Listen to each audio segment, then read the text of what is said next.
Well, before introducing myself, I'll just ask you one question and ask you to raise your hand. How many of you have a mountain bike? That's quite a lot. How many of you would consider yourself to ride mountain bike, be mountain bikers? After this morning? Okay. Now this forum, there's a lot of people biking, commuting, touring bikes, and on the Icelandic Day of Nature, you think that you are the ones who actually go out in nature.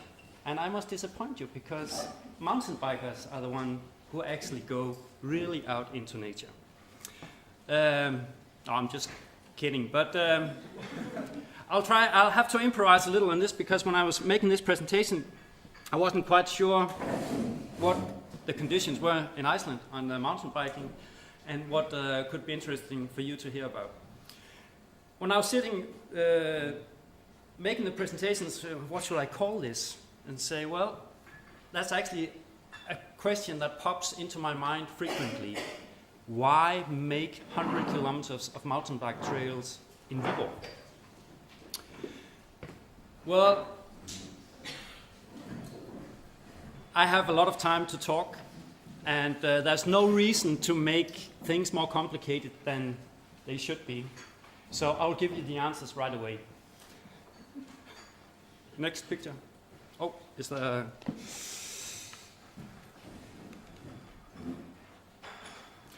This is the, in short, the reasons why you should make mountain bike trails.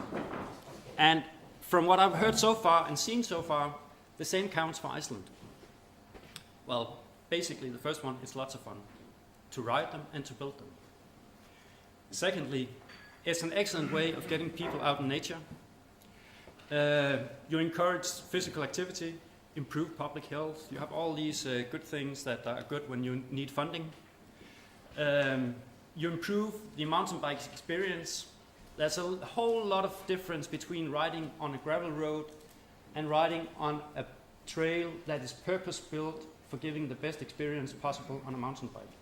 Two different things. You reduce impact on nature. That is very important, and as I can see, that's a big issue, or will be a big issue here in Iceland as well, because when you make a mountain bike trail, it's a perfect way of directing people where you want them to go. A good purpose-built mountain bike trail is excellent to ride, and mountain bikers, after you have tried that, you really don't want to ride that gravel road again, because it's not as fun as riding a mountain bike trail. You attract mountain bike tourists. Mountain bike tourism is booming all over the world. And then you have the last one from a local perspective, community perspective. That is a very good way of branding and giving, making communities proud of themselves. Say, yeah, we got this mountain bike trails and we have done something and we attract people. Well, back to who am I? My name is Thomas Olesen. I'm a project leader of this project called 100 Kilometers of Mountain Bike Trails in Viborg. And it's quite ambitious. It's a very ambitious project to make 100 kilometers of mountain bike trail. There are only a few places in Europe where you have gone out actually and to say from the start, this is what we want to do. We want to make 100 kilometers. Not only that, 40 kilometers south of Viborg, there's a new project starting up which also wants to do 100 kilometers for mountain bike trail. It sounds insane, but it makes sense. I'll say a little about that later. And I also started working in that project.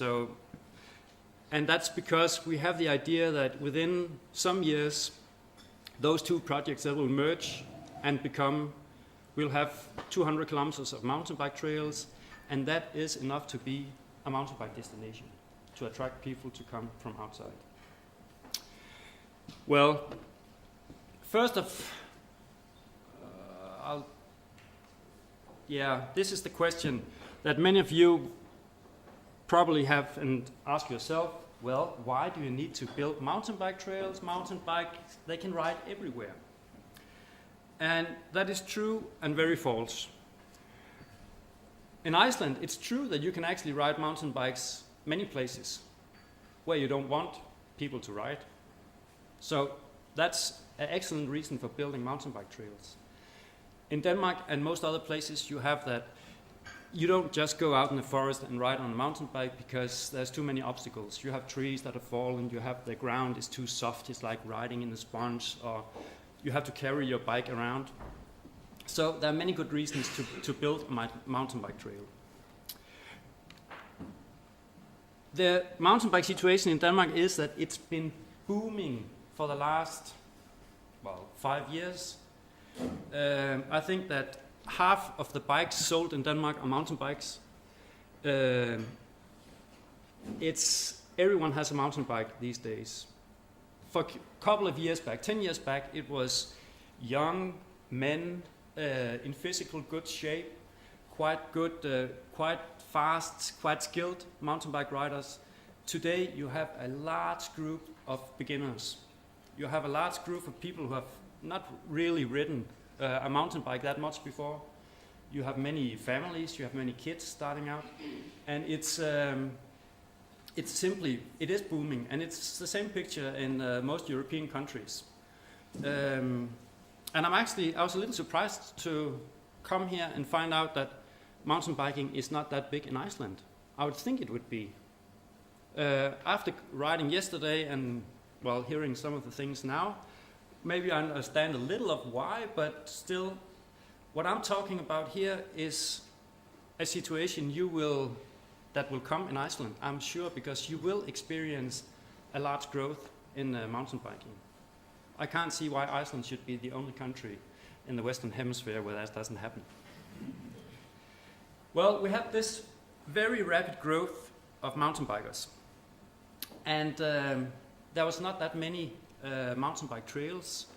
A lot of money was put into more or less campaigning saying, oh, you have to go out on a mountain bike, it's good for the health, it's good, you get to experience nature, and just get out, buy a mountain bike and get out. But there was actually not that many places to ride, and the places were not very good. Traditionally, you had mountain bike trail building was just people going out with an axe and a brush cutter, and they cleared a path and say, well, let's go there and there and there, and then they had somewhere to ride. That's not a sustainable way of building a trail, and it's not what gives the best riding experience. And often you had that these trails, they turned into mud. It was completely useless. You couldn't bike on them, and it became ugly. It was supposed to be a nice nature experience, but you were just riding around in dirt and mud. Now, the last point is there's been a lot of trail building activity in Denmark. Trails are being built everywhere. Almost every town wants a mountain bike trail. The local school builds one, local sports association built ones, but most of them are very small, few kilometers, and the quality is still not very high. Conflicts with other user groups, when you don't have enough trails to ride on, and you don't know where you're allowed to ride, these conflicts appear. People, they ride where you think, well, this is fun. There's no forbidden sign, so I'll just go there. And that has caused a lot of conflicts. But within the last 3-4 years, when trail building activity has gone up, the level of conflicts has gone down as well. The limiting factor on mountain bike trails is where you can build them, because it's more or less only on public land. State forests are the only ones allowing to build mountain bike trails. The state forest have this obligation to cater outdoor experiences. And some municipalities have forest as well, but most private landowners are very much against mountain bike trails. You see the conflicts with the other user groups are mainly it's hikers, it's horseback riders, and it's hunters. There are some excellent examples in Denmark of people saying, oh, the mountain bikers, they scare all the deer away and we can't hunt anymore. They made a mountain bike trail, and suddenly all the mountain bikers rode in the same place, and you can say the deer, they came back, and the hunting became good again. Well, very short about our project. We are in the very lucky situation in Viborg that Viborg is quite unique in a Danish perspective, that it's a small town, but it's surrounded by forest areas that are owned by either the government or by the municipality.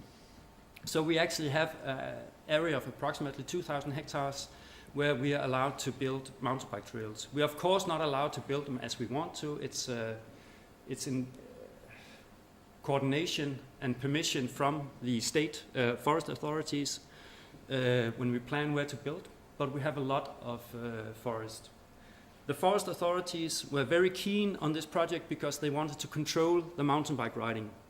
They could see that trails appeared everywhere, people rode where they wanted to ride, and the idea of channeling the mountain bikers into the right tracks were the reason why they went into this project as partners. It started out as 3 active mountain bike clubs saying, we got all this forest. To begin with, I should say that there were maybe 30, 40 kilometers of trails of very different quality. Most of them were quite bad. But there was these people getting together saying, let's make a project and apply to make a much larger mountain bike network. And by luck, they they made a quick application to the municipality, and a lot of coincidences. There was a new mayor, and there was a lot of political things going on. They received 200,000 euros to build this trail in a 3-year project. And I used those 200,000 euros to raise 400,000 more in fundraising. So now we have 600,000 as a project sum to make this project. 600,000 euros sounds like a lot of money, and it is, and I'm not unhappy. I'm very happy that we have that money. But in terms of making 100 kilometers of trails,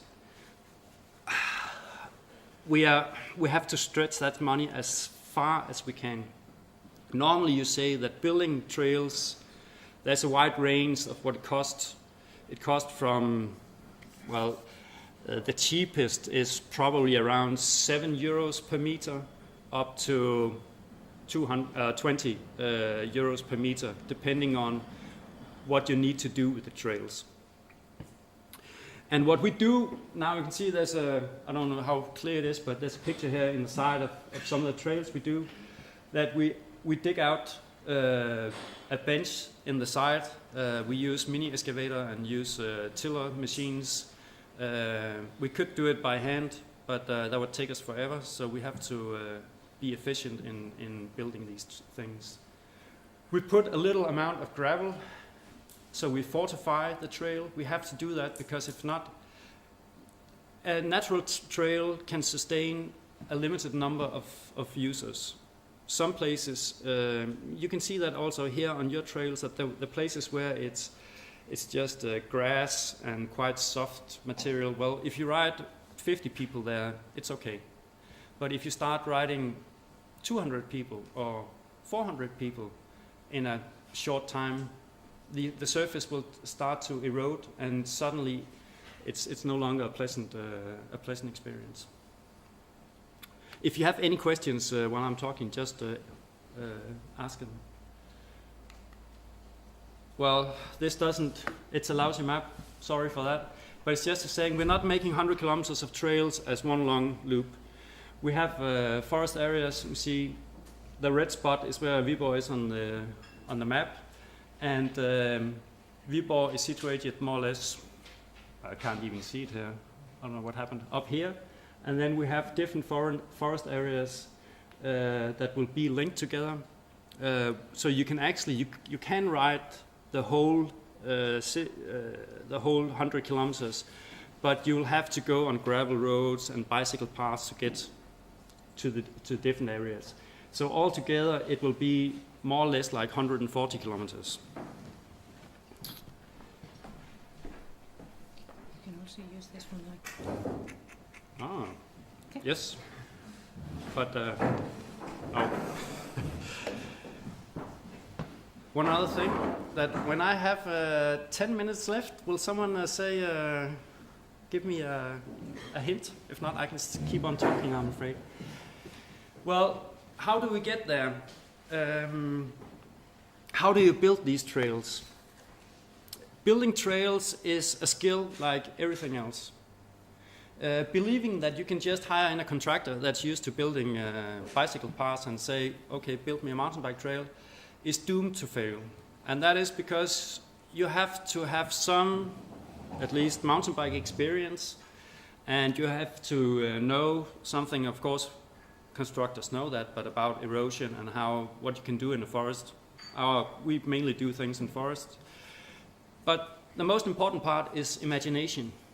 You have to have quite a good fantasy to stand and look at an area and say, okay, if I make, that's not going to go. No, you have to imagine where the right path is. Takes a lot of time actually that's the most difficult part, is identifying the right place to build the trail.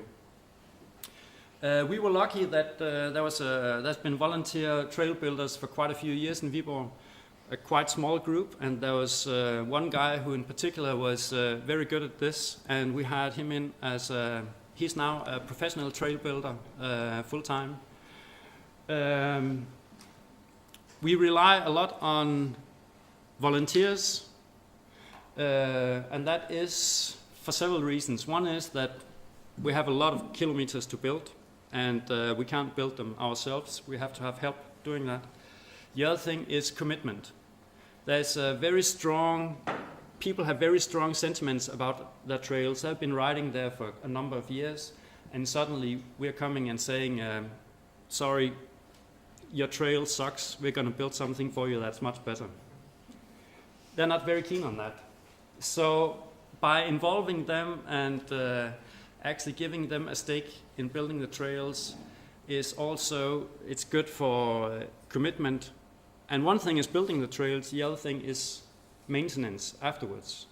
And we have to have a strong local ownership of these trails in order to maintain them afterwards.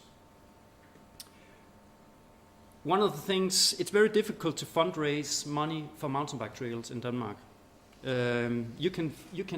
You know these football, you have these small football fields for kids, you can say. It's very small and it's very fun, and I don't know how many meters it is, but it's so easy getting money for those things. It's easy to get money for if you have some kind of other sport facility. But for mountain bike trails, say, all these big donors say, no, we don't know what it is, we don't know what we're going to get, and is mountain biking, that's just a fashion thing? Will people ride mountain bikes in 5 years? So it's actually quite difficult to fundraise. What I did was saying, well, many of the trails that we have, they're lousy. They're constructed in the wrong way. They're even dangerous, and they don't have the knowledge to build proper mountain bike trails. So part of this project is that we're going to raise the level of knowledge about mountain bike trail building. And that, for instance, means that in 2 weeks, next week, we have 2 English professional expert trail builders coming over, and we're hosting a workshop for Danish trail builders from all over the country. And we're going to build some quite difficult things, but in that way, we're trying to, also with this project, to raise the level of trail building.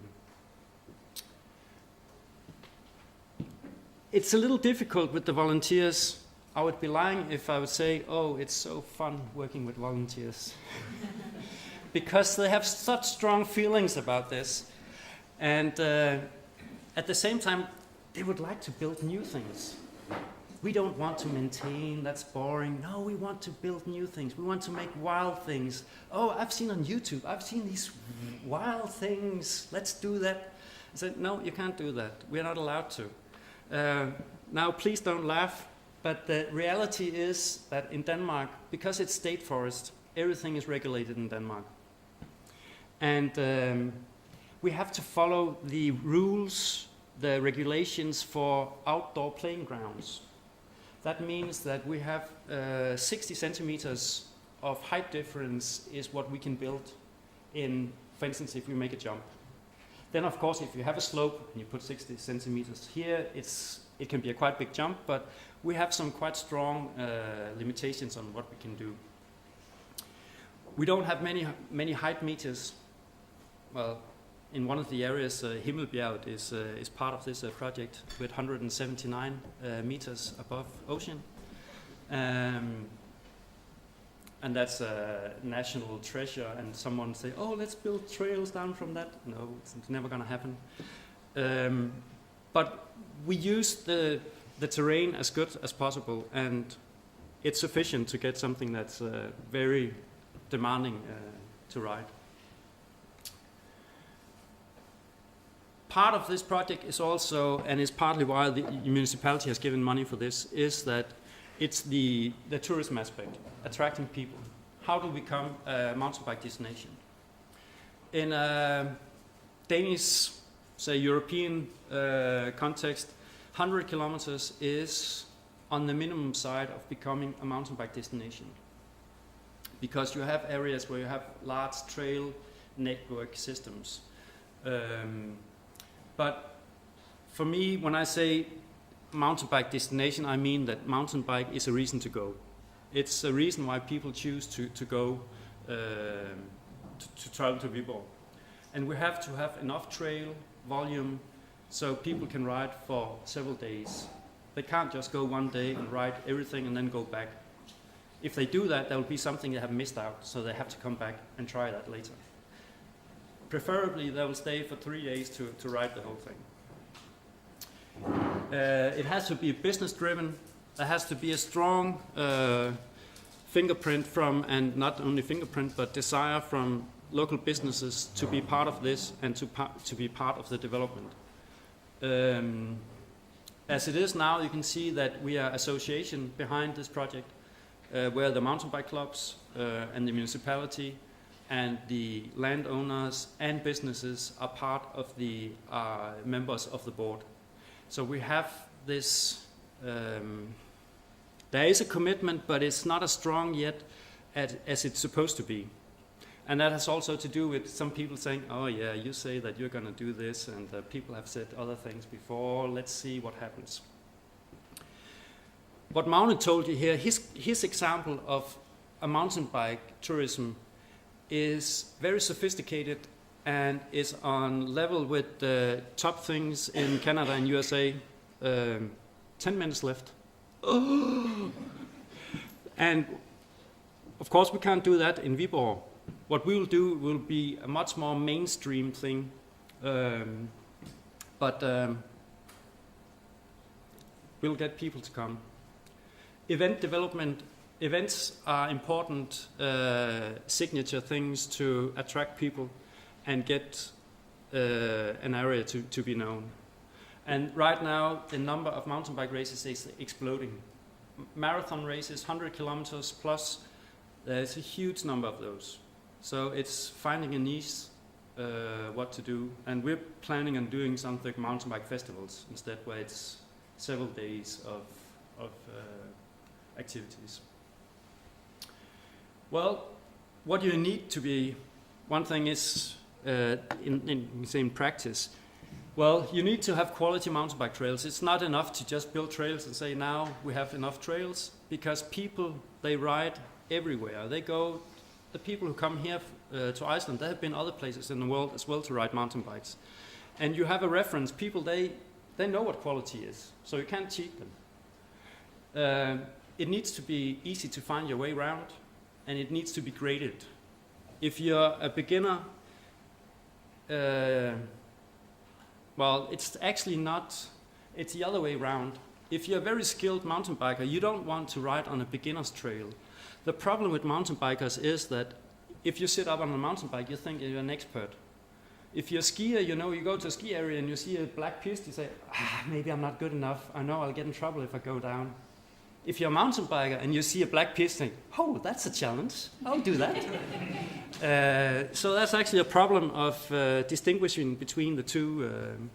But it's very important that you have the grading, also because of accidents.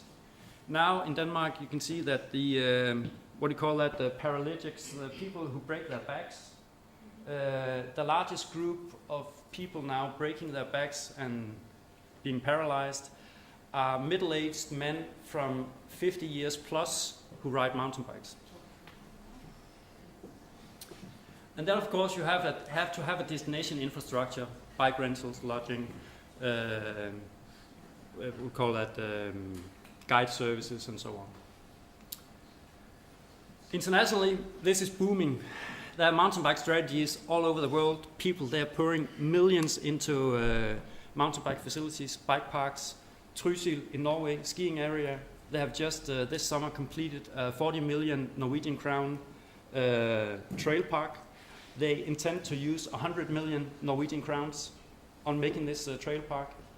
And it's huge investments. I think they had, I can't remember, I think I heard the number 200,000 people had been riding that trail this summer. Of course, many people go it again and again, but still, it's a lot of people. And the number of people becoming mountain bikes destinations is growing. Bike parks is normally, there's different definitions. You can see the top down right corner is it's from Switzerland, I think it is, and that's kind of a playground. That's you can see advanced pump track facility. That's called a mountain bike park some places.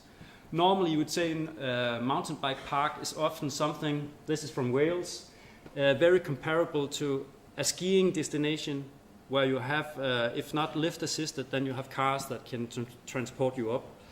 So it's more like an advanced playground. Sometimes, many places you have so you can also bike up, you don't have to rely on being driven up.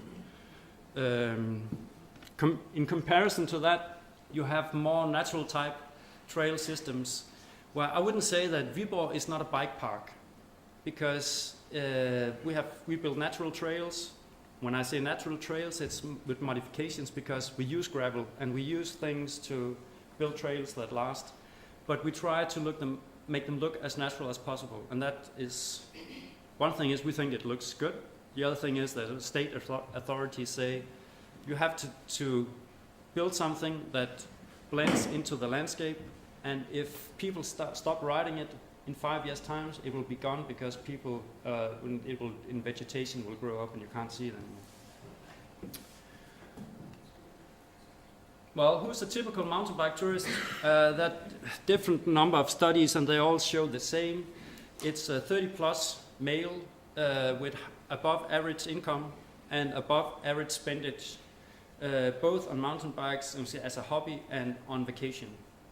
The number is, you can see it's not the hardcore group anymore, it's expanding, it's also families, it's also beginners who start to travel actually to, a lot more, not totally beginners, but fairly beginners start to travel to ride mountain bike. Most of those riding mountain bikes do it as one part of a vacation. It's just one activity out of several. But those who do mountain bike specific vacations, well, they have an average of 3 point something. It differs a little whether it's in US surveys or German surveys, but it's around that. And they do more mini vacations than average also. So there's no doubt that as a target group, they're interesting to get because they use money. Denmark, who would come to Denmark to mountain bike? Well, actually quite a lot of people. Surprisingly enough, there are many Norwegians coming to Denmark to mountain bike in the springtime because there you still have snow in Norway, but there's been no snow in Denmark, so they can start the season earlier coming and training in Denmark. But these numbers, it's from Visit Denmark, I don't know how much they count, but it's you can see that 7% of Dutch people and 8% of Germans do mountain bike regularly. And of those wanting to go to Denmark, around 20% have considered going mountain biking or almost certain that they will do it. So there's actually a big potential. You have, like Jesper said, on the west coast, all these summer houses, and there's all the tourist organizations are screaming for, we want some activities that we can send people out to. They want to go in nature, and we don't know what to do with them. So here we think that it's just 1 hour drive, so our project will deliver on that. Well, now I got 2 minutes left or something. What is the potential for Iceland? Well, I'm the big expert. I took one ride yesterday and heard some talks today, but now I can see there's a lot of potential here. But you also have some of the classic challenges that you face everywhere else. Sustainable trails. When you don't have purpose-built trails, it's very difficult to have them sustainable if you have a lot of people riding there. And it's interesting enough that you talk about tourists as the one maybe eroding trails, because I would have thought that it would just be Icelandic people riding mountain bikes that would actually be the problem. But it seems that there are not that many, but they will be there. Multi-use trails. I don't want to say it's problematic, because in the States it's very common to have multi-use trails, and in Canada as well. In Denmark we say that on the signposting says it's a mountain bike trail, and we make it directional. You can drive one direction. People are allowed to walk on the trails, but it gives kind of a predictability that you know that mountain bikers will come from always from in front or from behind. And the growth, well, the more mountain bikers, the more need you have to control where they ride. Mountain bikers are not harder on landscape than hikers are.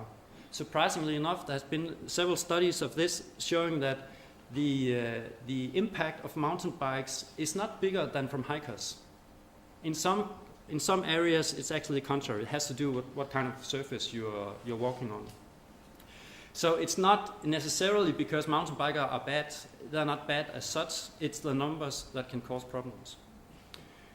And then you have the whole issue of, well, where are you actually allowed to ride? And how do you get permission to ride there and here and there? And my recommendation is start building trails. You have to have some purpose-built trails around Reykjavik. And I was just had a talk with Thomas about this map. Surprisingly enough, maybe a secret to many, there are 90 kilometers of hiking trails just around here with loops. And it hasn't cost a fortune. And it's just, if this can be done, it can for sure be done with mountain bike trails. And yes, it will probably involve landowners. But in many cases, well, in Denmark we have some pretty old, pardon to the old people, not that it's bad being old, but old and grumpy and saying, no, we don't want mountain bikes on our land. But most people, they are actually positive also because, and this sounds bad, but it's a good selling point, it's a choice, sometimes it's a choice between pest or cholera. If you don't make a trail, you have people riding all over. You can't stop the development. It's very difficult to enforce that people ride. I heard that there was this hill inside Reykjavik where you have this dome and a restaurant on the top. Lots of trails on the way down. It's very difficult to enforce. But if you made a purpose-built trail saying this is where you get the best experience, mountain bikers would stick to that trail. I promise. It's the way. It's also the same way. If you have a good hiking path, people, they don't walk around. They choose the hiking path. And then you have the aspect of bike park versus natural trails. Should you make a bike park? Should you make an area with natural trails? I don't know. It's depend on funding and the ambition. But to start out with some natural trail like natural looking trails, that would be a start. Magnus' video was excellent, and it really shows a top-notch mountain bike experience. But it's also an experience that is for the few, in the sense that there are not that many people going out with helicopters. Most, say, ordinary mountain bikers, they're more modest or don't spend as much on their vacation. But sometimes these films, they create expectations. Also with there's been this famous one with Hans Ray and another guy traveling around saying, and people saying, oh, we can ride everywhere, it's fantastic. But if people come and see that, okay, I have to ride, I heard yesterday from our guide that many Danes were actually disappointed after going on some of these day trips because they thought they would ride more single track. If you go several kilometers on a gravel road to reach the point, or you worse, if you end going several kilometers on a gravel road, people, they tend to remember the last 15 minutes of a ride. They will say, oh, well, there wasn't that much single track.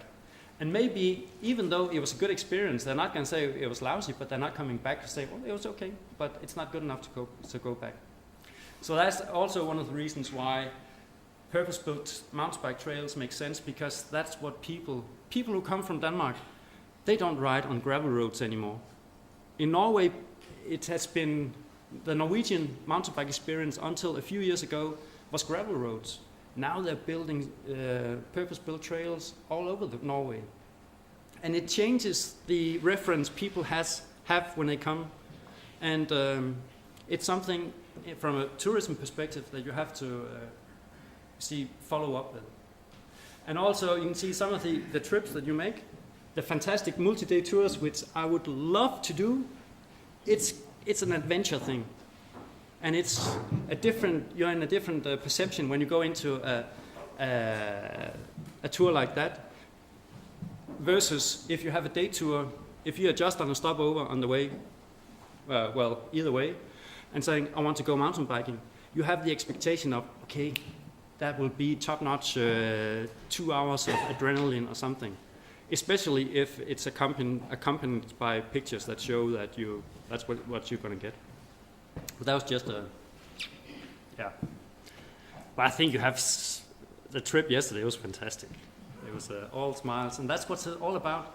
Making purpose-built trails is actually the parameter of success is the degree, how big a smile do you have when you are finished doing it.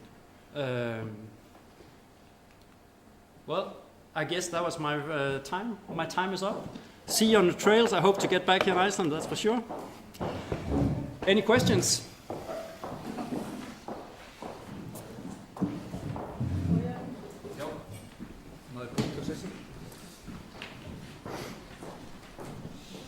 Hi, my name is Torvald. Do you doctors share some of these trails with another type of traffic, like motorbikes or horse riding or even footpath? Or do you only use it for motorbike? For mountain bike? We're not allowed to. You can see you're not allowed to use motorized vehicles in the forest, in the state forest. So, and horse riding they have their own riding paths. So they're actually not allowed to ride on the mountain bike trails, but everyone is allowed to run or walk on the mountain bike trails as such. They're not exclusive. But most people will. What? Motorbike? No, it's not allowed. It's one question. Is electric mountain bikes becoming a problem on those trails? Not yet, but it will be. And so far, the legislation in Denmark about mountain biking is quite in a gray zone, because it was made many years ago, and the only distinction, I think in the law, it says something about ordinary bike. And today, what is an ordinary bike? But with there's not that many e-bikes yet, but they're getting there, so they'll have to do that, target that somehow in legislation. Right now, we can't say anything, but you're allowed to go, but it will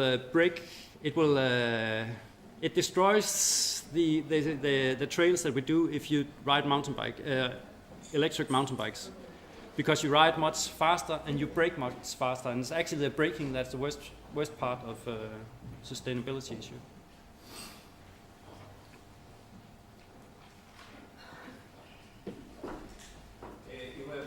You have spoken about mountain bikes and mountain bike trails. Do you have mountains in Denmark? Oh yes, we have plenty of mountains. No, but I invite you, if you ever come to Viborg. I've actually been on a mountain bike in Viborg. Oh, you have? And it will be much better, what we're doing now. But it's easy to make, it is kind of fun, it's taking mountain biking in Denmark. But there was this story about last week, there was a national competition, and there was a Norwegian girl who won. And afterwards in the interview to a Norwegian media, she was like, oh yeah, you're making fun of this. I won a Danish mountain bike race. How difficult can that be? And she said, contrary to what people think, many races in Denmark are much harder than they are other places, because when we find this small hill, we use it again and again and again and again. One more question. When you are designing those trails, do you have permission in a specific area, or do you have to design it and then get everything approved by? We have kind of a frame saying within this area we want to make a trail more or less here, and then it's a little different from forest to forest. We have one area where the forest officer says, I want to know specifically what you're going to do.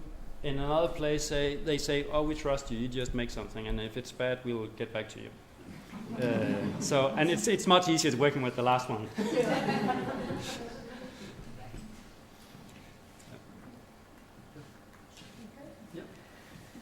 Thank you very much, Thomas, for sharing with us.